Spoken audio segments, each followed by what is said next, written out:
कल्याण डोंबिवलीतील फेरीवाला प्रश्नावर राजकीय वातावरण पुन्हा एकदा तापले आहे। फेरीवाले हटवण्यासाठी सत्ताधारी पक्षाच्या पदाधिकाऱ्यांनाच रस्त्यावर उतरून आंदोलन करावे लागत असल्याने हा त्यांच्या अपयशी कारभाराचा पुरावा असल्याचा आरोप काँग्रेसने केला आहे। डोंबिवली जिल्हा अध्यक्ष अमित म्हात्रे यांनी पत्रकार परिषद घेत केडीएमसी प्रशासन आणि सत्ताधाऱ्यांवर जोरदार टीका केली।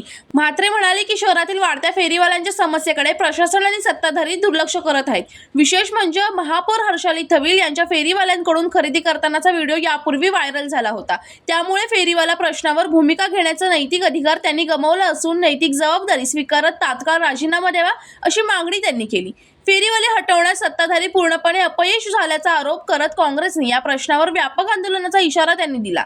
त्यामुळे आगामी काळात हा मुद्दा अधिकच राजकीय रंग घेण्याची शक्यता आहे। सांगितलं असेल की परवाच्या दिवशी पलावामध्ये स्वतः तिकडचे स्थानिक आमदार आणि नगरसेवक काही शिवसेनेचे पदाधिकारी हे स्वतः जाऊन फेरीवाले उठवायच्या मागे लागले होते। प्रशासनावरती त्यांचा अंकुश नाही आहे, तुम्ही बघितलं असेल।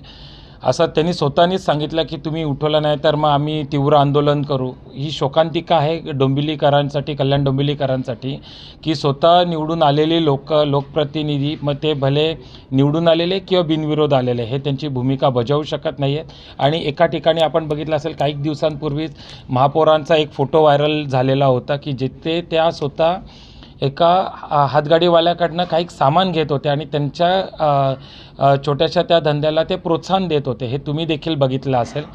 तर नक्की त्यांची भूमिका काय आहे की हातगाडीवाल्यांकडनं हे सामान घेऊन त्यांना त्यांच्या छोट्या व्यावसायिकांना प्रोत्साहन दिलं पाहिजे का त्यांना असा जबरदस्तीने उठवून त्यांना उद्ध्वस्त केला पाहिजे। तर या अनुषंगाने आम्ही त्यांची नैतिक जबाबदारी ते कुठे पार पाडू शकत नाहीत। या नैतिक जबाबदारीच्या आधारे आम्ही त्यांच्या राजीनाम्याची मागणी करणार। राहुल कांबळे, जनशक्ती, कल्याण।